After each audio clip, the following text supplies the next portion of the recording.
اعوذ باللہ من الشیطان الرجیم بسم اللہ الرحمن الرحیم الحمد للہ رب العالمین والصلاة والسلام علی سیدنا وحبیب قلوبنا وشفیع ذنوبنا ابی القاسم محمد وآلہ الطیبین الطاہرین المعصومین المظلومین سیما بقیت اللہ فی ارضہ اللہم صل وسلم وزد وبارک علی صاحب الدعوة النبویہ والصولة الحیدریہ والعصمة الفاطمیہ والحلم الحسنیہ والشجاعة الحسینیہ والعبادة السجادیہ والمآثر الباقریہ والآثار الجعفریہ والعلوم الكاظمية والحجج الرضوية والجود التقوية والنقاوة النقوية والهيبة العسكرية والغيبة الإلهية اللهم صل على محمد وآل محمد وعجل فرجهم أجمعين. أما بعد فقد قال الله تبارك وتعالى في القرآن المجيد والفرقان الحميد وقوله الحق وهو أصدق الصادقين أعوذ بالله من الشيطان الرجيم أفوض أمري إلى الله إن الله بصير بالعباد. پروردگار عالم نے ہمیں پھر اس حیات نور بھری محفل عبادت فرش عزا پر آنے کی توفیق دی. یہ فرش عزا بچھتی ہے، ہم آتے اس فرش پر ہے، لیکن جب یہ فرش عزا ختم ہونے لگتی ہے تو ہم عرش تک پہنچ جاتے ہیں.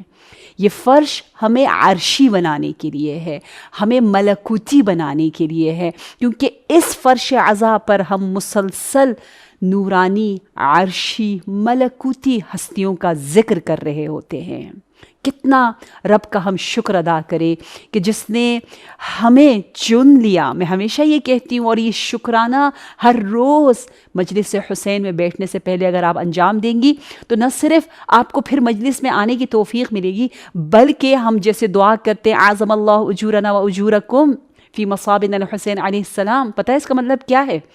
اس کا مطلب یہ ہے کہ قیامت تک بہت سے لوگ عزادار حسین ہوں گے. نہ جانے کتنے بڑے بڑے عزادار گزر چکے ہیں، لیکن پروردگارہ اعظم جیسے افضل ہوتا ہے، جو بافضیلت میں سب سے زیادہ فضیلت والا ہوتا ہے، جو کامل لوگوں میں جو سب سے زیادہ کامل ہوتا ہے، اکمل کہتے ہیں. اسی طرح بہت سے عزادار آئیں گے اور آ چکے ہیں، ہمیں ان میں سے سب سے بہتر عزادار بنا. نہ صرف ہم نے عزادار بننا ہے بلکہ سب سے بہترین عزادار بننا ہے، یہ ہماری تمنا ہے.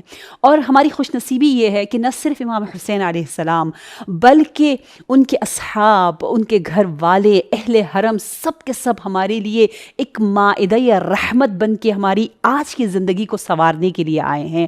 چلیں در اہل بیت پر پھر دستک دیتے ہیں. اگر آپ کو یاد ہو تو پچھلی مجلس میں میں نے وعدہ کیا تھا کہ ان احادیث پر ہم زیادہ گفتگو کریں گے، اس موضوع پر جو کہ در حقیقت سورہ کہف کی آخری آیات کے ذیل میں ذکر کی گئی ہیں، کہ سورہ کہف جو ہمیں جگانے والا سورہ ہے، جو ہمیں امید دلا رہا ہے، سورہ کہف ہے، حسنین علیہ السلام کا محبوب سورہ ہے، اور انشاءاللہ کہ اس سورہ سے ہم محبت کریں. اگر آپ ہر روز 20 آیتیں اس کی پڑھتے چلے جائیں تو آپ جو ہے کچھ دنوں میں ہی اس کو ختم کریں گے. 110 امام علی کا جو نمبر ہے اس سورے کی تعداد ہے، آیات ہے. تو آخری آیت میں کیا کہتے ہیں؟ فَمَن يَرْجُو لِقَاءَ رَبِّهِ، کس کا دل نہیں چاہتا وہ حسین کے رب سے ملے. جب امام حسین خود اتنے مہربان ہیں، سفینہ نجات ہیں، مصباح الہدا ہیں، تو اس کا رب کتنا مہربان ہوگا. رب ام الحسین سے ملنے کی جس کو تمنا ہے اور جو امید سے زندگی گزارتا ہے، جس کا فیوچر بہت برائٹ ہے، جو ظہور کا انتظار کر رہا ہے، جو عدل الہی کو اس زمین پر عالمگیر انقلاب کی شکل میں دیکھنے کا متمنی ہے، ایسے لوگوں کے لیے یہ آیت خوشخبری دے رہی ہے کہ تمنا اور امید جو ہے وہ بغیر بغیر عمل کے نہیں ہوتی، عمل کے ذریعے ہی امید آ سکتی ہے۔ وہ عمل کیا ہے؟ کہا فمن یرجو لقاء ربہ فلیعمل عملا صالحا، اس نے عمل صالح کرنا ہے، کیونکہ ہم نے درس لینا ہے کس سے؟ کربلائیوں سے، امید کا، سرور کا، اطمینان کا، نفس مطمئنہ تک ہم نے پہنچنا ہے، اور اس کے ہم ان مدارج کو، ان سٹیپس کو ہم لوگ بہت اچھے انداز سے لے کر جا رہے ہیں الحمدللہ۔ تو ایک وسیلہ اور طریقہ، ایک بندگی اور سکون تک پہنچنے کا جو ہمیں طریقہ بتایا گیا ہے وہ ہے بر کرنا، نیکی کرنا۔ نیکی کس سے کریں؟ کہا نیکی جو ہے وہ اپنے والدین کے ساتھ نیکی کرنے کا اتنا ثواب کہ حدیث میں بتایا گیا ہے کہ سید الابرار وہ ہے جس نے والدین کی موت کے بعد ان کے ساتھ نیکی کی۔ آپ دیکھیے کہ باقاعدہ سے اعلان ہوگا قیامت کے دن، بتایا جائے گا کہ یہ شخص جو ہے ابھی تک بہت نیک تھا، جب تک اس کے والدین زندہ تھے اس کا نام جو ہے وہ والدین کے ساتھ نیکی کرنے والوں میں لکھا گیا تھا، لیکن جیسے ہی والدین مر گئے اس نے بالکل چھوڑ دیا، نہ کسی اپنے عمل صالح کا ثواب والدین کو دیا، اور نہ ہی ان کی قبر پہ گیا، نہ کوئی فاتحہ پڑھی، نہ کوئی دین ان کا ادا کیا۔ دین سے مراد کوئی قرض ہے، نمازیں نہیں پڑھی ہیں، کبھی کبھی واجب نہیں ہے، یہ میں بریکٹ میں بتاتی جاؤں کہ اگر ہم وصیت نہ لکھیں، مثلا میری نماز واجب ہے، مثلا میں نے کسی سے قرض لیا ہوا ہے، مجھ پر خمس واجب تھا اور میں سوچ رہی تھی اگلے ہفتے دوں گی اور میں مر گئی اور میں نے وصیت نہیں لکھی، اگر میں نے وصیت نہ لکھی ہو کہ میری 1 سال کی نمازوں کو قضا کرو تو میری اولاد پر واجب شرعی نہیں ہے۔ لیکن اخلاقی طور پر کون سا ایسا بچہ ہے جو اگنور کرتا ہو؟ لیکن اس زمانے میں کبھی کبھی ایسے لوگ نظر آنے لگ گئے ہیں جو کہ کہتے ہیں کہ چھوڑو یار، اگر ہم نے نہ کیا، اس ضرورت کو پورا نہ کیا تو ٹھیک ہے، صرف ہمارے مرحوم کو، ہمارے باپ کو عذاب ہوگا، لیکن اگر ہم نے ان کی 20 سال کی نمازیں قضا کی تو ہم جو 10 بچے ہیں ہم سب پر ہی عذاب آ جائے گا، یعنی ہماری زندگی جو ہے وہ مشکل میں پڑ جائے گی۔ یہ میں نے سنا ہے، آس پاس لوگ ایسی باتیں کرتے ہیں۔ اس لیے اپنا خیال ہم خود رکھیں اور وصیت کرنا سیکھیں، کتنا ثواب ہے۔ خاص طور پر ان کے لیے وصیت واجب ہے لکھنا جنہوں نے کوئی قرض لیا ہے، کوئی حق الناس یا حق اللہ، واجب چیز آپ کے ذمے ہو اور آپ بجا نہ لائی ہوں تو فوراً اس کو لکھ کے رکھ دیں، کیونکہ کسی بھی وقت کوئی بھی لمحہ ایسا آ سکتا ہے۔ لہٰذا جب والدین دنیا سے چلے جائیں تو مجلس ترحیم اپنی جگہ، لیکن اس سے زیادہ جو سب سے زیادہ ثواب ہے، انہیں نجات دے سکتا ہے، وہ ان کی واجبات کو پورا کرنا ہے۔ فوراً دیکھیں کہ کوئی قضا نماز ہے، روزہ ہے، کچھ بھی ہو، مجلس کے اہتمام میں لوگ کبھی اتنے غرق ہو جاتے ہیں کیونکہ وہ سوشلی آپ پر پریشر ہوتا ہے۔ اگر آپ بہت مزے کی مجلس نہ رکھو تو شاید لوگ کہیں گے یہ کیسا بیٹا ہے، کیسی بیٹی ہے، لیکن نماز اور روزے کا تو صرف بیچارے اس میت کو پتہ ہے اور آپ کو ہی پتہ ہے، کسی اور کو نہیں پتا وہ کتنا محتاج ہے۔ ایک بہت بڑا بادشاہ اپنے بچے کے خواب میں آیا اور آ کر اس نے کہا، اے میرے بیٹے، میں تجھے بتاتا ہوں کہ ہم کتنے محتاج ہوتے ہیں عالم برزخ میں، اتنی ہمیں شدید ضرورت ہوتی ہے۔ اے میرے بیٹے، جا گوشت خرید، گوشت کھا، اس کی جو بھی تم نے یخنی بنانی ہے بنا، پی، مزے کر، لیکن جب اس کی ہڈی تم جا کر کتوں کے سامنے رکھو گے تو اگر تم ہڈی کو جو تم استعمال نہیں کر رہے ہو، اگر تم یہ کہہ دو کہ اس کا ثواب میرے بابا کو مل جائے، تو ہم اس ہڈی جو ایک جانور، نجس جانور کو مل رہا ہے، اس ثواب کے بھی ہم محتاج ہیں۔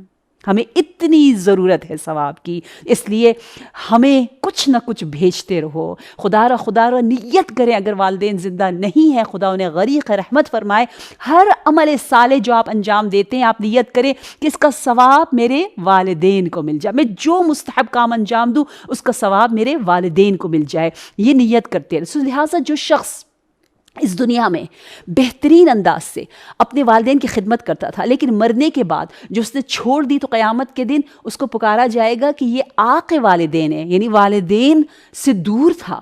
اور کبھی الٹا ہو سکتا ہے، مثلا میری بہت بری عادت تھی، میں نے اپنے والدین کو بہت دکھ دیا، زندگی میں انہیں تنگ کیا، لیکن جب وہ دنیا سے چلے گئے میں اتنا پچھتایا، اتنا ریگریٹ کرتا ہوں کہ ہمیشہ میرے عمل میں اتنی خوبی آ گئی کہ ہر خوبی کو میں نے وقف کر دیا اپنے والدین کے لیے، اور ہمیشہ ان کے لیے قرآن پڑھتا رہوں، صلوات بھیجے، جیسے کسی مرحوم کو یاد کریں، خاص طور پر اس کووڈ-19 کے بعد کتنے لوگ یاد آتے ہیں، جیسے کوئی مائنڈ میں آئے، کلک ہو، کم از کم فی البداہہ اسی وقت جو آپ کا کام کر سکتے ہیں وہ یہ ہے کہ آپ فوراً درود بھیج دیں۔ وہ تقدیر بدل جائے گی اس مرحوم کی۔ وہ کتنا خوش ہوتا ہے، جس طرح ہم کسی بہت ہی بڑے فنکشن میں جہاں آپ کو ایوارڈ مل رہا ہو، جہاں آپ کو کوئی پرائز مل رہا ہو، آپ کیسے بن ٹھن کے تیار ہو کہ خوشی خوشی اس فنکشن میں جاتے ہو، کہتے ہیں اس طرح سے شب جمعہ وہ بے چینی سے خوشی سے انتظار کر رہے ہوتے ہیں، اسپیشلی جیسی خبر آتی ہے، فرشتے اعلان کرتے ہیں طبق نور میں وہ تحفوں کی شکل میں ہمارے سورہ فاتحہ، سورہ یاسین، سورہ ملک، سورہ واقعہ جب فرشتے لے کر آتے ہیں اس ٹرے میں، اس سینی میں، اس نور کے سینی میں، تو کہتے ہیں ایسے خوشی خوشی جاتے ہیں جیسے کسی بہت حسین فنکشن میں جا رہے ہو۔ لہٰذا کبھی فراموش نہ کریں اپنے ان اقربا کو جو اس دنیا سے جا چکے ہیں، اور ایک درود بھی بھیج دیں، اور بعد میں بیٹھ کے آرام سے کوئی سورہ پڑھ لیں، نہ کہ ہمارے پاس وقت نہیں ہے۔ آپ کو پتہ ہے آیت اللہ بروجردی کہتے ہیں میں نے ان اوقات میں 13 جز آف قرآن کو حفظ کیا، میمورائز کیا، جن اوقات کو آپ لوگ وقت ہی نہیں سمجھتے ہو۔ مثلا you are just waiting for someone for 2 minutes. That 2 minutes counts a lot for him. بعض دفعہ جیسے کھانا گرم گرم کھانا مکروہ ہے، آپ تھوڑا سا ویٹ کرتے ہو چائے تھوڑی سی ٹھنڈی ہو جائے، so you have that 2 minutes again. اس 2 minutes کو آپ اویل کرو، اچیو کرو، اس 2 minutes میں 3 آیتیں پڑھ ڈالو اور ثواب دے دو۔ آپ کو پتہ ہے سورہ ملک پڑھنے میں کتنا ٹائم لگتا ہے؟ کتنا ٹائم لگتا ہے؟ 5 منٹ لگتے ہیں، 4 منٹ لگتے ہیں، اور ہمیں توفیق نہیں ملتی ہے پڑھنے کی۔ سورہ یاسین پڑھنے کے لیے 10 منٹ لگتا ہے، اور کیا انقلاب لے کر آتا ہے، کیا ہمارے پورے جینز کو، ڈی این اے کو بدل دیتا ہے یہ سورہ، ہم اس کی قدر نہیں کرتے۔ لہٰذا میں ضرور یہ کہنا چاہوں گی کہ ہم ضرور صحیفہ سجادیہ امام زین العابدین علیہ السلام صلوات بھیج دیجئے۔ امام کی کتاب صحیفہ سجادیہ کی دعا نمبر 24 کو فراموش نہ کریں، اس دعا کو آپ ضرور ضرور ضرور پڑھیں۔ ٹوٹل آئی تھنک 59 دعائیں ہیں صحیفہ سجادیہ میں، اور مجھے یاد ہے ہمارے استاد کہتے تھے کہ نہج البلاغہ سے بھی زیادہ جو کتاب ہمارے درمیان بیچاری مہجور و مظلوم ہے اور دور ہے ہم سے، غریب ہے، غریب الوطن کہتے ہیں نا، غریب ہونا، پردیسی ہونا، جس سے ہم سب بہت زیادہ آشنا نہیں ہے، نا آشنا ہے، وہ سورہ فجر صرف نہیں، قرآن کے سورے نہیں، وہ نہج البلاغہ نہیں، بلکہ صحیفہ سجادیہ جسے اخت القرآن کہا جاتا ہے، جسے قرآن کی بہن کہا جاتا ہے، اتنی خوبصورت نسبت ہے، لیکن افسوس کہ ہماری زندگیوں کا ایسا حصہ نہیں ہے جیسا حصہ ہونا چاہیے، خاص طور پر ہماری یوتھ کے لیے۔ تو میری آپ سے گزارش ہے، if possible nowadays alhamdulillah I hope we have more time compared to before, alhamdulillah, we are taking care of our soul more than before, انشاءاللہ ایسا ہی ہو تو ایک صحیفہ اپنے نیکسٹ ٹو پلو ضرور رکھیں، اور جو لوگ مجھے جانتے ہیں وہ انسٹاگرام پر راضیہ نجفی کے نام پر، یا یوٹیوب میں، یا جس طرح بھی آپ مجھے میسج اور تصویر کھینچ کے بھیجیں کہ دیکھو یہ سورہ اور یہ کتاب میری زندگی کا حصہ اور میرے ساتھ ساتھ ہے۔ صحیفہ سجادیہ کی دعا نمبر 24 میں کس حسین انداز سے میرے آقا، میرے مہربان امام جو ہمیں درس سکھا رہے ہیں، وہ اتنا بے مثال ہے کہ آپ حیران رہ جاتے ہیں۔ امام یوں فرماتے ہیں کہ اے پروردگارا مجھے توفیق دے، میں اپنی ہر نماز کے بعد اپنے والدین کو یاد رکھوں، نہ صرف ہر نماز بلکہ آنم من آناء اللیل والنہار، ساعات، یعنی ہر آن کہتے ہیں ایچ مومنٹ، یعنی دائم الذکر بن جائے، ذکر ہے، جس طرح ذکر اللہ ہے ذکر الوالدین ہے. ذکر والدین اس طرح سے یاد ایسے کہ ہمیشہ ان کے احسان کو یاد رکھنا، ان کے بارے میں سوچنا، ہمیشہ یہ احساس رہنا کہ انہوں نے میرے ساتھ کیا کچھ کیا ہے. حتیٰ امام زین العابدین علیہ السلام کتنے حسین انداز سے کہہ رہے ہیں کہ اگر کوئی خطا میرے والدین نے میرے بارے میں کی، خدا نخواستہ ہو سکتا ہے مجھے اس طرح سے ٹائم نہیں دیا یا میرا جیسا احترام کرنا چاہیے تھا احترام نہیں کیا. آپ کو پتہ ہے بائی دا وے نبی اکرم صلی اللہ علیہ وآلہ وسلم نے فرمایا اکرموا اولادکم، اپنی اولاد کا احترام کرو. بچوں کا احترام اس طرح ہے کہ اگر آپ فون پہ بات کر رہے ہیں اور اسپیشلی 0 to 7 کوئی بچہ بیچ میں آ جاتا ہے اور ماما کے کچھ پوچھتا ہے تو آپ کو ہولڈ ڈاؤن کہ پلیز آپ ہولڈ کیجئے، میں اپنے بچے کو جواب دوں. آپ کو جی جان کیا کام ہے؟ اچھا ماما ابھی آپ کو جواب دیتی. نہیں کہو جاؤ، ایسے نہ کرو. اگر آپ کسی سے 20 منٹ کے لیے بات کر رہی ہیں اور بیچ میں بچہ آتا ہے اور آپ نہیں رکتی تو اس کا مطلب ہے آپ کے پاس ایمان کی نشانیوں میں سے وہ نشانی نہیں ہے. یہ تو میں اس کو سائن آف ایمان کہتی ہوں، کیونکہ میں نے سیرت معصومین علیہ السلام میں یہ دیکھا ہے اور علماء کی زندگی میں دیکھا ہے. جہاں میں شہر قم میں ہوتی ہوں اور حرم کے بالکل نیکسٹ ٹو حرم اس حسین سے اسٹوڈیو سے میں آپ سب سے گفتگو کر رہی ہوں، اس حسین سے بارگاہ امام سے جہاں پر اس ہم نے فرش عزا کو بچھایا ہوا ہے، میں آپ سے گفتگو کر رہی ہوں، مجلس پڑھ رہی ہوں. کریمہ اہل بیت کا نور یہاں موجود ہے، بنت باب الحوائج کی دعائیں ہمارے ساتھ موجود ہے. تو واقعاً ایسا ہی ہے کہ آپ بات کرو. یہاں اتنے علماء ہیں، میں نے علماء کے ساتھ ہمیشہ یہ دیکھا کہ اگر ان کا 7 سال کا بچہ آتا ہے تو مرجع ہے، مجتہد ہے، کھڑا ہو جاتا ہے، جگہ دیتا ہے، مجتہدین سے باتیں کر رہا ہے، بات روک لیتا ہے، اپنے بچے کو عزت دیتا ہے، آگے بٹھاتا ہے. آپ عزت کر کے تو دیکھیں بچوں کی آپ کو کتنی عزت ملے گی. یہ دونوں طرف ہے. اگر بالفرض میرے والدین نے مجھے عزت نہیں دی تو امام زین العابدین علیہ السلام نے ہمیں سکھایا کہ ہم کہیں اللہ سے کہیں فَجَعَلْهُ حِتَّةٌ لِذُنُوبِهِمَا، جو کوتاہی ان سے ہوئی اس کوتاہی کو میں نے معاف کر دیا.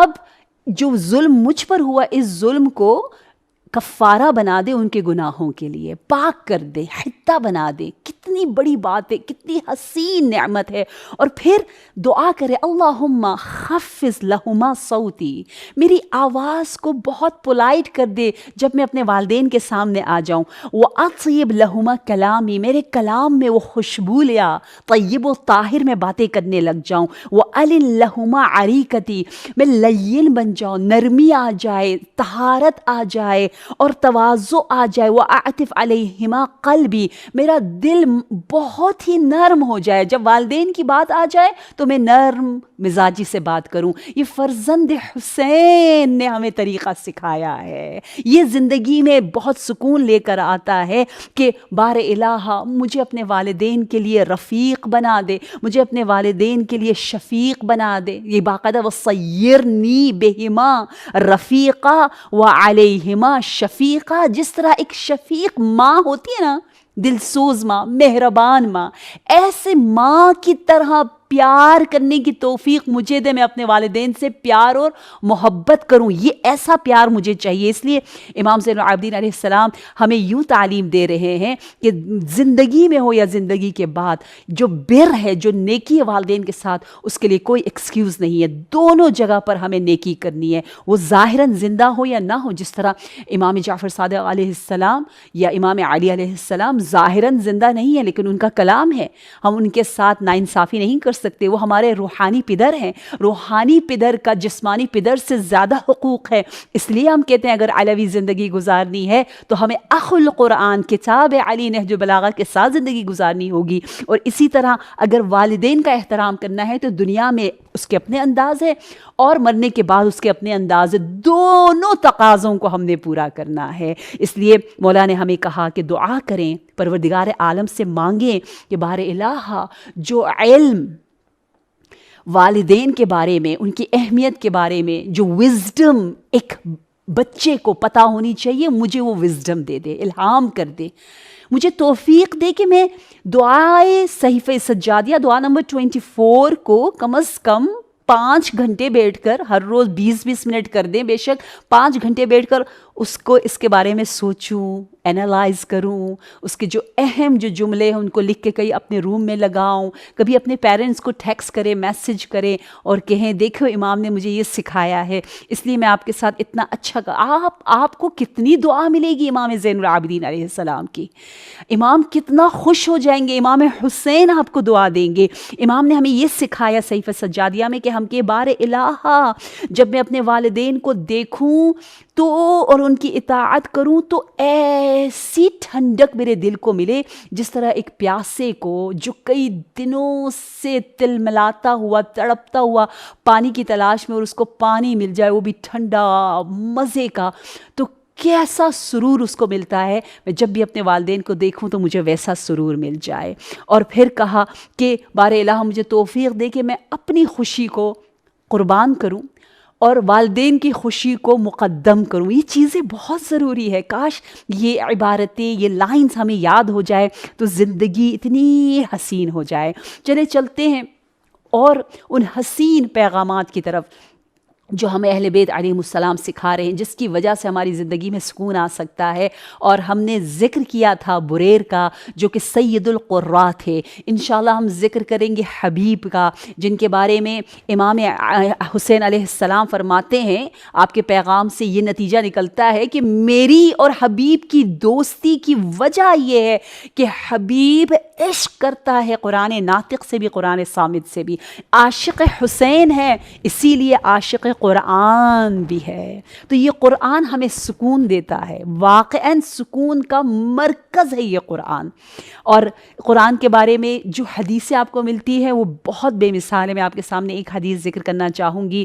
اگین ہم خدمت امام جعفر صادق علیہ السلام، اللہم صلی اللہ علیہ وسلم، روحی و ارواح العالمین لہ الفدا، ان کی خدمت میں جاتے ہیں تو آپ ایک بڑا حسین سین ہمارے سامنے کھینچ رہے ہیں کہ قیامت کا دن ہوگا اور ہمارے نامہ اعمال جو ہیں وہ تقسیم ہوں گے. دیوان فیہ النعم و دیوان فیہ الحسنات و دیوان فیہ السیئات. الگ الگ سے فائلیں ہوں گی. ایک فائل میں حسنات ہوں گے، ایک میں سیئات ہوں گے، ایک میں نعمتیں ہوں گی.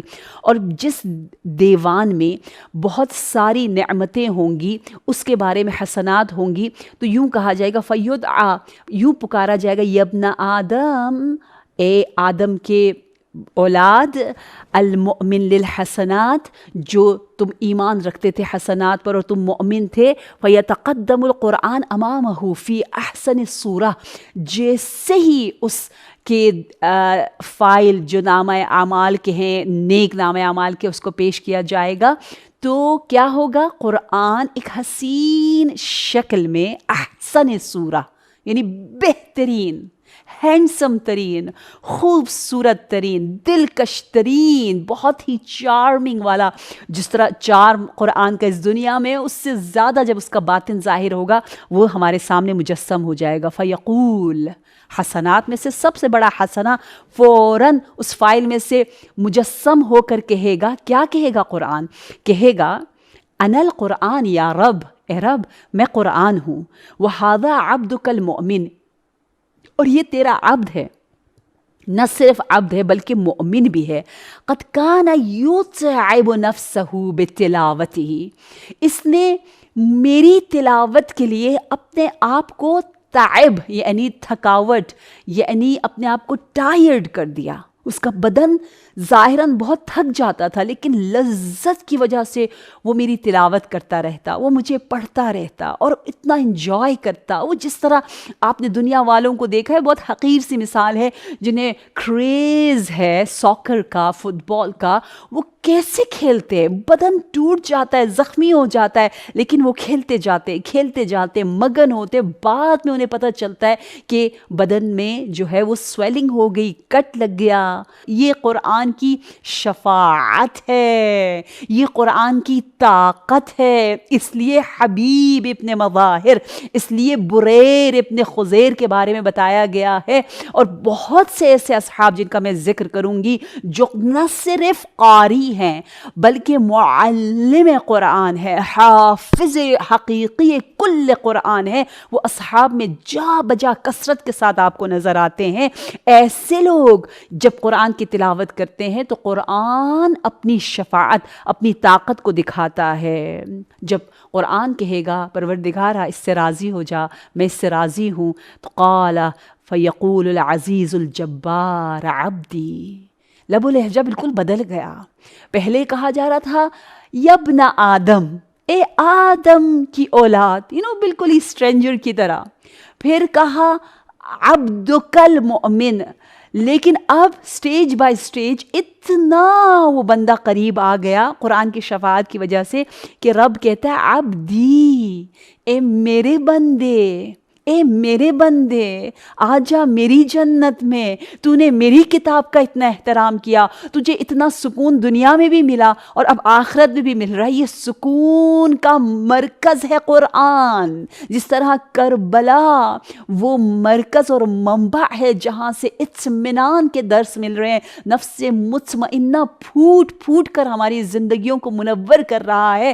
یہ وہی امام حسین ہیں جنہوں نے ابو الفضل العباس سے کہا تھا واللہ یعلم انی احب تلاوت القرآن۔ آپ اب اس جملے کو بار بار ہر روز پڑھیں اور کہیں، یہ ڈیلنگ کریں اپنے امام کے ساتھ کہ یا امام آپ کو عشق ہے قرآن سے، مجھے بھی آپ دعا کریں کہ میں صرف قرآن کی تلاوت نہ کروں بلکہ عاشقانہ قرآن کو پڑھوں۔ عشق سے پڑھنا کچھ اور ہے، عاشقانہ اس طرح سے پڑھیں گے کہ جس طرح اس جوان کی طرح جس کا میں نے کل ذکر کیا کہ وہ ویڈنگ نائٹ بھی سورہ کہف کو نہیں چھوڑ رہا تھا، کیونکہ جیسے آپ کو جس چیز کا شوق ہو، فار ایگزامپل آپ نے آئی ڈونٹ نو اپنا کوئی میک اپ کرنا ہی ہے، جتنے بھی آپ بزی ہوں، جتنے بھی آپ رش کر رہے ہو، آپ شاید آئی ڈونٹ نو جب آپ جہاں پر بھی ہو کار میں بیٹھ کے کر لو گے، آئی ڈونٹ نو آپ لفٹ میں پھنس گئے ہو، جہاں پر بھی ہو آپ اس کام کو جلدی جلدی جلدی سے کر کے ہی رہو گے۔ اسی انداز سے ہمیں عشق ہو جائے قرآن کی تلاوت سے۔ اب پروردگار عالم کیا کہہ رہا ہے؟ کہہ رہا ہے عبدی، اے میرے بندے، ابسط یمینک، اپنے سیدھے ہاتھ کو میرے لیے کھول دو، فیملأھا من رضوان اللہ، پروردگار عالم اس سیدھے جانب کو، رائٹ سائڈ کو رضوان اللہ سے بھر دے گا۔ ہمیں سمجھ میں نہیں آ رہا یہ کیا ہے، اور پھر وَيَمْلَأُ شَمَالَهُ مِنْ رحمت اللہ، اور لیفٹ سائڈ کو رحمت الہی سے غرق کر دے گا، اور پھر کہے گا پروردگار عالم ثُمَّ يُقَالْ هَذِهِ الْجَنَّةُ مُبَاحَةٌ لَكَ، یہ جنت تیرے لیے مباح ہے، تو اس کا مالک ہے۔ پتہ ہے آپ کو جب جنتی اس شان و شوکت کے ساتھ جنت میں جائے تو وہ دوسروں کی بھی شفاعت کر سکتا ہے، وہ ایک حد تک جو ہے وہ دوسروں کو بھی جنت کی طرف لا سکتا ہے۔ وہ جو صحیفہ سجادیہ کی دعا جس کے بارے میں آج ہم نے تھوڑی سی غور و فکر کی، اس میں یہی آخر میں یہ پورشن آیا، آج ضرور آپ پڑھیے گا دیکھیے گا، اس میں اتنا حسین یہ پورشن ہے کہ بار الہ پروردگارا اگر میں پہلے گیا جنت میں اپنے والدین سے تو مجھے شافع بنا اپنے والدین کا کہ میں انہیں اعلیٰ درجے تک لے کر جاؤں، لیکن اگر وہ مجھ سے پہلے جنت کے اچھے درجات میں چلے گئے تو ان کو میرا شافع بنا دے۔ یہ سورہ طور کا وعدہ ہے کہ گھر والے ایک دوسرے کی شفاعت کریں گے، دوست و احباب اگر نیک ہوں گے، تقوی کی بیس پر اگر یہ رشتے بندے ہوں گے تو وہ ایک دوسرے کی شفاعت کریں گے۔ یہ کتنا عظیم حق ہے، یہ کتنا عظیم پروردگار عالم کی طرف سے تحفہ ہے۔ حتیٰ میاں بیوی میں بھی بتایا گیا ہے، اس لیے کہتے ہیں نا متقی سے شادی کرو، جو تقوی کا خیال کرتے ہیں تو تمہیں جو ہے وہ اس طرح سے آخرت میں درجات مل سکتے ہیں۔ تو یہاں پر کیا کہا گیا؟ یہاں پہ بتایا گیا کہ اللہ کی جو دو طرح کی رحمتیں، ایک رحمت عام ہے، ایک رحمت خاص ہے۔ رحمت خاص سے الہی رضوان اللہ ہے، وہ سب سے بڑا مقام ہے۔ آپ کو یاد ہوگا ہم نے پہلی مجلس میں بتایا تھا رضا کی صفت، اللہ اکبر، راضی ہونا کتنی بڑی صفت ہے اور کتنا انسان کو پرسکون بنا دیتی ہے، کتنا مطمئن بنا دیتی ہے۔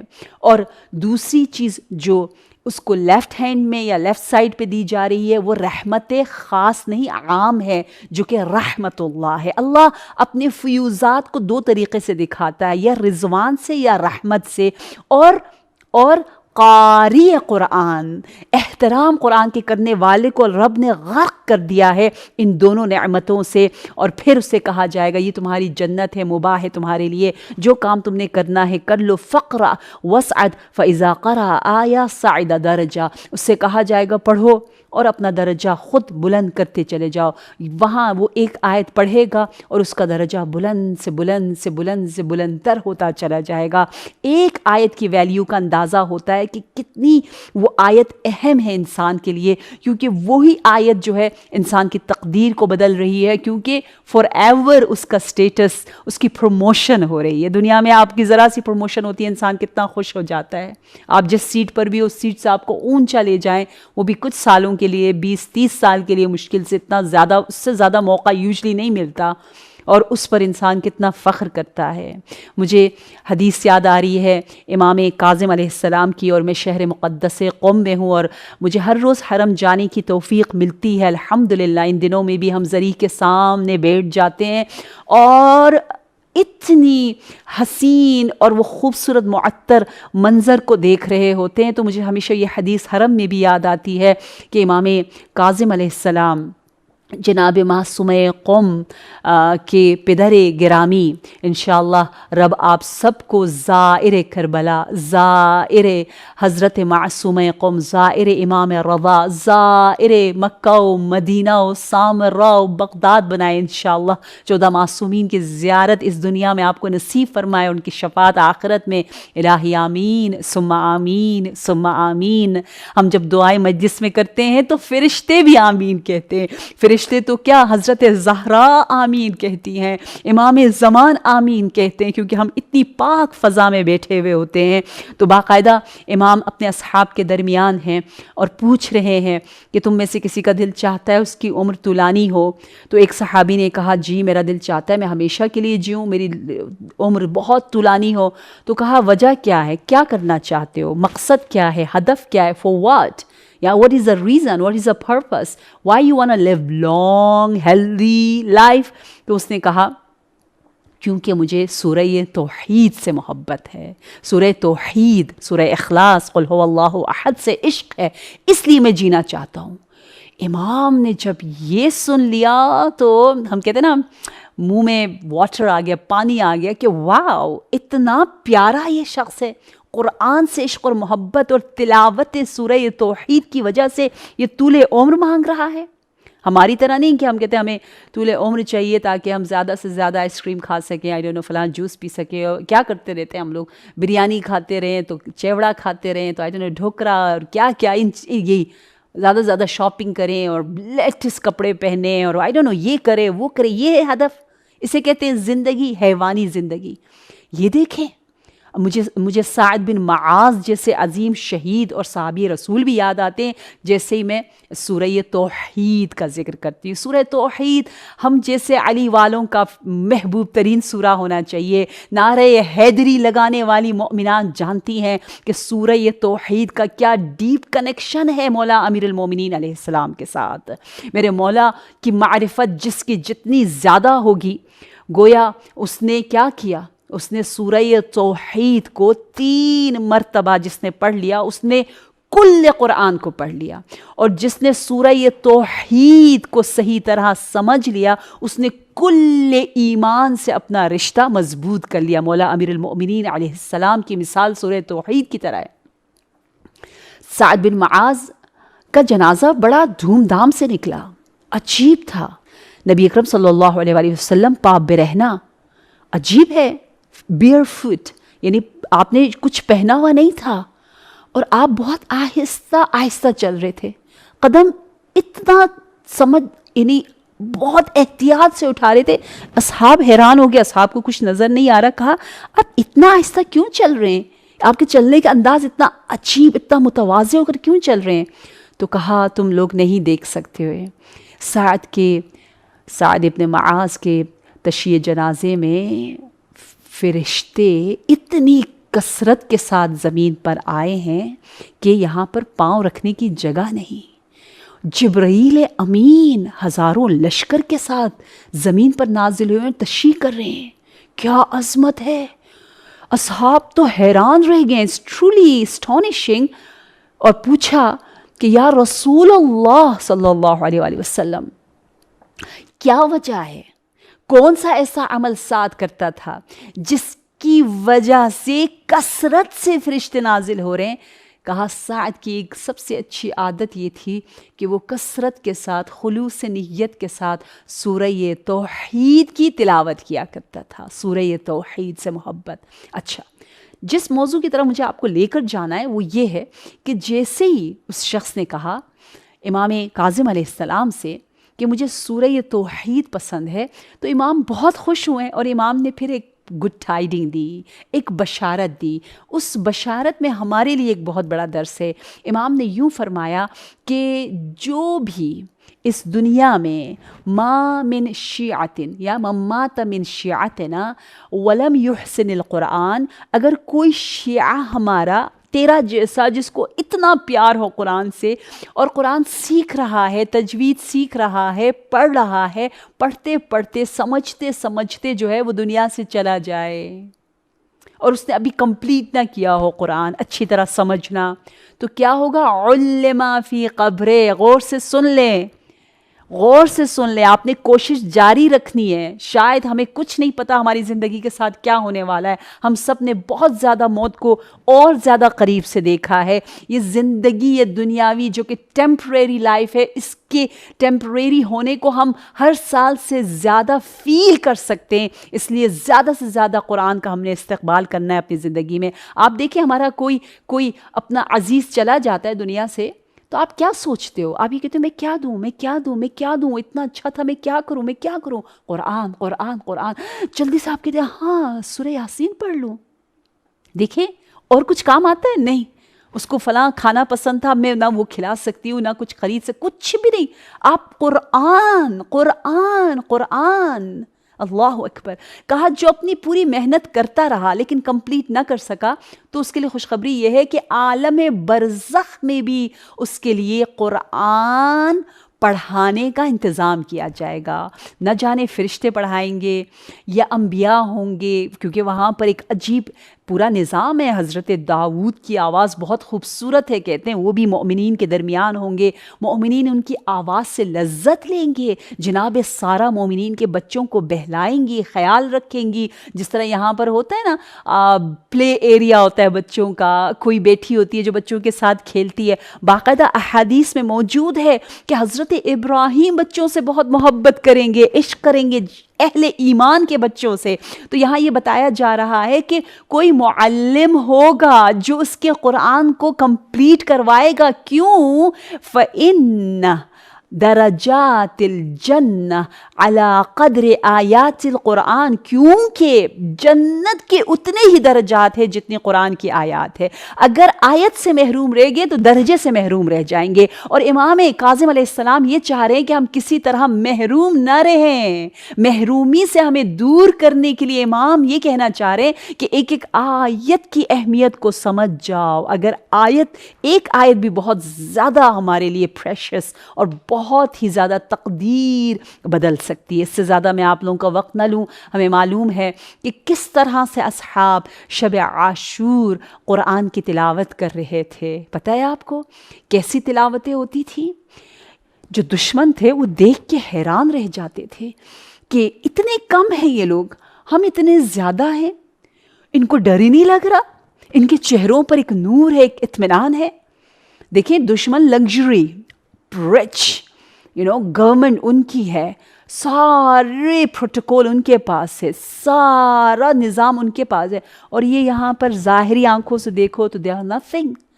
بٹ جب وہ آ کر دیکھتے تھے, کہتے باقاعدہ کان لگا کے سنتے تھے کہ آپس میں کیا باتیں کر رہے ہیں, اور کبھی کبھی خیموں کے گرد جاتے تھے کہ یہ کیا کر رہے ہیں جس کی وجہ سے اتنا ان میں اطمینان ہے. تو نتیجہ یہ نکالا کہ یہ قرآن کی تلاوت کر رہے ہیں. پتہ ہے آپ کو ایک صحابی رکوع میں قرآن ہی قرآن پڑھ رہا ہے, ایک سجود میں دعا اور قرآن کی تلاوت میں ہے، ایک قنوت میں ساری رات قرآن پڑھ رہا ہے. ہم تو تھوڑا سا پڑھ کے کہتے ہیں ہائے کمر میں درد ہو رہا ہے، ہائے اس سے زیادہ ہم کیسے پڑھیں. لیکن ہماری جانیں قربان ہو اس تلاوت پر کہ جس تلاوت نے اس زمین کربلا کو عرشیوں کے لیے اتنا نورانی کر دیا تھا، اور جس یقین سے تلاوت کی وجہ سے شب عاشور امام حسین علیہ السلام نے اصحاب کو ان کا مقام دکھا دیا تھا، تھوڑی دیر کے لیے پردوں کو ان کے سامنے ہٹا دیا تھا. ہم کہیں گے یا امام زمان، اے ہمارے باطن قرآن، آپ ہمارے لیے دعا کیجئے کہ ہمارے سامنے سے بھی یہ پردے ہٹ جائیں. آپ کو پتہ ہے ایک طریقہ ہمیں بتایا جاتا ہے کہ اپنے آپ کو اگر چیک کرنا ہے کہ آپ کتنا قرآن نہیں بلکہ امام زمانہ سے محبت کرتے ہو، تو قرآن کھول کے دیکھو. قرآن کو کھولتے ہی آپ کے اندر کیا فیلنگز آتی ہے، اور آپ کتنے عشق سے قرآن کو کھولتے ہو، اتنا ہی آپ کو عشق اور پیار اور محبت ہے اپنے زمانے کے امام سے. اور یہی وہ قرآن کی تلاوتیں تھی جو جناب حر کے دل کو چھو رہی ہیں. اور جس طرح ابھی بھی ہم بھی ابو الاحرار امام حسین علیہ السلام اس چراغ ہدایت کے ذریعے اپنی زندگیوں کو گناہوں کی زنجیروں سے آزاد کر سکتے ہیں، جس طرح جناب حر نے کیا، کیونکہ قرآن ابھی بھی ہمارے درمیان موجود ہے. آپ نے سنا ہوگا یہ لقب ابو الاحرار. حسین ابن علی وہ امام ہیں، وہ مہربان باپ ہیں جو ہم جیسے غلاموں کو آزاد کر رہے ہیں. اور ہمارے لیے ایک بہترین مثال جو ہے وہ حضرت حر کی ملتی ہے. آپ کو معلوم ہے جناب حر قبۃ الحسین، اس حرم حسینی میں آپ کو ایک جگہ مل گئی کہ جب بھی امام حسین کا ذکر آتا ہے، جیسے ہی محرم الحرام آ جاتا ہے، سارے دل جو ہے وہ اصحاب ائمہ کی طرف بھی متوجہ ہو جاتے ہیں. یہ حسین سا نور کا قافلہ ہے، یہ مکتب عشق ہے، جہاں کہتے ہیں شاعر نے کیا خوب کہا کہ آن کے تھرا شناخت جان را چه کند. اگر ہم نے امام کو پہچان لیا تو اس جان اور اس زندگی کا کیا فائدہ؟ فرزند و عیال و خانمان را چه کند. یہ وہ عاشقانہ کلمات تھے جو حضرت حر کی پوری زندگی میں ہمیں نظر آ رہے ہیں. اور ایک نکتہ جس پر ہماری توجہ کم ہوتی ہے، تھوڑی سی ہم بے انصافی کرتے ہیں حضرت حر علیہ السلام کے بارے میں، وہ یہ ہے کہ پہلی محرم کو یقیناً حضرت حر نے امام حسین علیہ السلام کا راستہ روکا، بالکل ہم اس کو مانتے ہیں. لیکن دوسری تیسری محرم کے بعد اگر آپ پوری کربلا کی ہسٹری کو چھان ماریں، اسٹڈی کریں، تو آپ کو کہیں نہیں ملے گا کہ حضرت حر نے کوئی بھی دشمن کی جانب سے کوئی سٹیپ اٹھایا ہو. آپ بالکل ایک سائٹ پر ہو گئے تھے. آپ نے نہ خط لکھا تھا امام کو، نہ بلایا تھا، آپ بہت تفصیل سے نہیں جانتے تھے.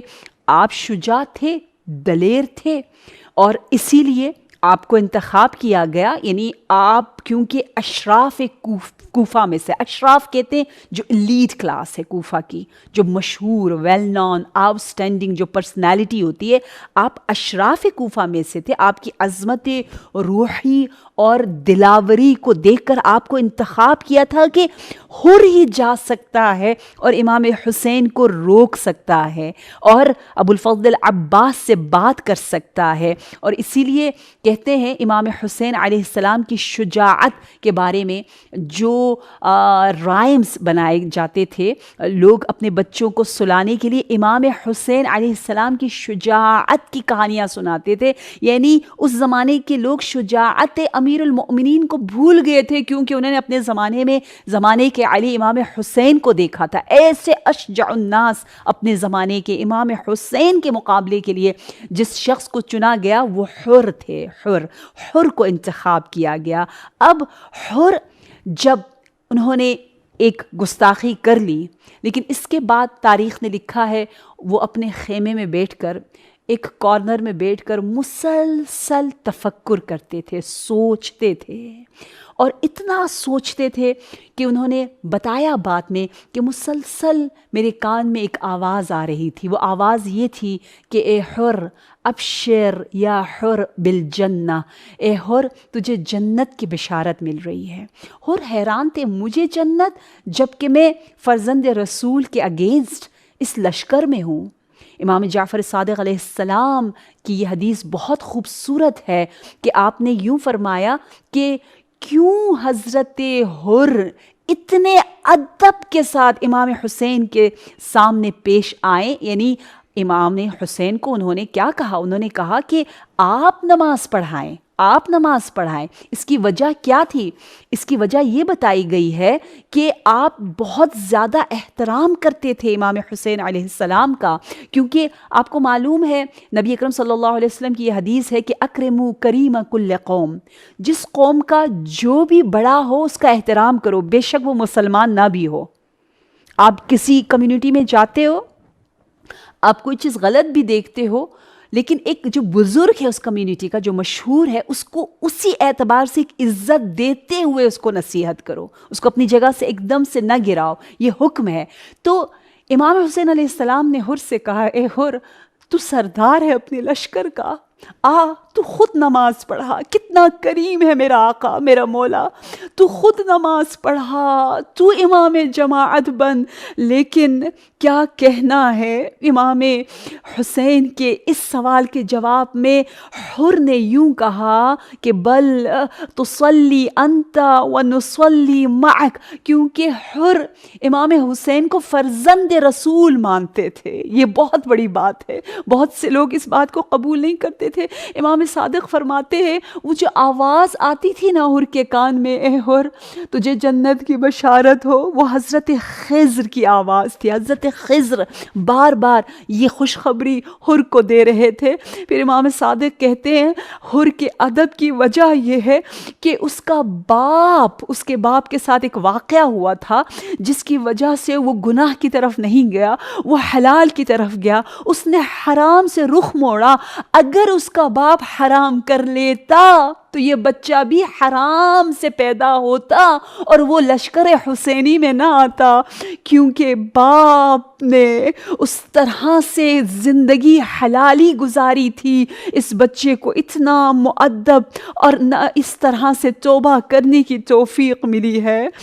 زادارو آئیں اپنے دلوں کو لے چلتے ہیں کربلا کی جانب، جہاں پر حر مسلسل اس تذبذب میں ہے، اس فکر میں ہے کہ میں کیسے اپنے آپ کو امام حسین تک پہنچاؤں. بعض روایتوں میں لکھا ہے کہ جب حر امام کی خدمت میں آتے ہیں تو سپر کو الٹا کر دیتے ہیں. سپر کا الٹا کرنا اس کا مطلب یہ ہوتا ہے کہ میں بہت ذلیل ہوں. میں نے، اور یوں روایت میں بھی لکھا ہے کہ آپ نے خاک اپنے پورے بدن پر ڈال دیا تھا اور اپنے جوتوں کو اپنی گردن پہ لٹکا دیا تھا عاجزی دکھانے کے لیے. اور بار بار آپ مناجات کر رہے تھے، اللہ سے باتیں کر رہے تھے. یا مقلب القلوب کا ذکر حر کی زبانوں پر موجود تھا. زادارو جب حر کریم ابن کریم کے در پر پہنچے تو کیا کہا امام نے، آپ سوچ سکو گے. امام نے کہا ارفع رأسک، اے حر اپنے سر کو بلند کرو، تو ہمارا مہمان ہے، تو عظیم الشان ہے. عزادارو ہم بھی دعا کرتے ہیں کہ انشاءاللہ ہمارے زمانے کے امام بھی ہم سے کہیں کہ اے امام کے چاہنے والوں، کیونکہ تم پلٹ پلٹ کر قرآن کی طرف آ رہے ہو، شرمندہ نہ ہو، اپنے سروں کو بلند کرو. یوں روایت میں لکھا گیا ہے، تاریخ میں آیا ہے کہ بادشاہ اسماعیل صفوی نے ایک مرتبہ حکم دیا کہ جناب حر کی قبر کو شگافتہ کیا جائے، کھولا جائے، میں دیکھنا چاہتا ہوں۔ جب قبر کو کھولا گیا تو کیا دیکھا؟ جناب حر کا بدن تر و تازہ، اس میں سے خون جاری ہے، اور وہ رومال، جو رومال اتنا بابرکت رومال ہے عزادارو، وہ رومال جس کو حضرت زہرا نے اپنے ہاتھوں سے بنا ہے، جو امام حسین کی ماں کی نشانی ہے۔ امام اتنے کریم ہے کہ وہ رومال امام نے حر کے پیشانی پر باندھا۔ کہتے ہیں اسماعیل نے اس رومال کو ہٹایا، دیکھا وہ رومال اسی طرح، اس سے اتنی خوشبو آ رہی ہے، ہٹا کر اس کو لینا چاہا تو کیا دیکھا کہ وہ خون اس طرح سے تازہ جاری ہو رہا ہے۔ جتنے بھی دوسرے رومال باندھے گئے، خون بند نہ ہوا، قبر خون سے بھرنے لگ گئی، یہاں تک کہ اس بادشاہ نے پھر سے اسی رومال حضرت زہرا کو حر کے سر پہ باندھنے کا حکم دیا۔ عزادارو، یہ وہ خاندان ہے جہاں علی اکبر، جہاں حضرت عباس، جہاں خود امام حسین کبھی غلاموں کے سر کو اپنے دامن میں لے رہے ہیں، کبھی حر کے سر کو اپنے دامن میں لے رہے ہیں، لیکن لا یوم کا یوم کا یا ابا عبداللہ، یا امام حسین، جو دن آپ پر آیا وہ کسی پر نہ آیا، کہ آپ کا سر ہے، خاک کربلا ہے، چند قدم پر بہن وہ بے ادبی دیکھ رہی ہے، لیکن بہن اتنی بے سہارا ہے، کبھی عمر سعد کو دیکھتی ہے، کبھی لشکر یزید کو دیکھتی ہے، کسی کو جب رحم نہ آیا تو زینب کبریٰ نے آسمان کی طرف دیکھ کر کہا یا ملک السماء، زینب کی غربت کو تو دیکھیے۔ پھر آپ نے مدینہ کی طرف رخ کر کے کہا یا جدہ ھذا حسین، یہ وہ حسین ہے جس نے ہر ایک کے سر کو اپنے دامن پہ لیا، لیکن حسین کا سر خاک کربلا پر۔ الا لعنت اللہ علی القوم الظالمین، سيعلم الذين ظلموا أي منقلب ينقلبون، أعظم الله أجورنا وأجوركم في مصابنا الحسین علیہ السلام۔ بار الہ پروردگارا، امام زمانہ کو اذن ظہور عنایت فرما، منتقم خون حسین کے قلب کو ہمارے اعمال سے راضی رکھ۔ خود امام نے فرمایا ہے جب بھی تمہارا دل ٹوٹا ہو تو میرے لیے دعا کرو۔ بار الہ آنکھوں میں اشک ہے، دل شکستہ ہے، ہمیں کربلائی بنا، ہمیں زائر کربلا بنا۔ پروردگارہ ہمیں حضرت حر کے قبر پر جانے کی توفیق دے، ہمیں حضرت حر کی شفاعت بھی نصیب فرما، ہمیں حضرت حر کی طرح گناہوں سے آزاد کر دے، اور اپنی بندگی اور اطاعت کی لذت بھری زندگی ہمیں عنایت فرما۔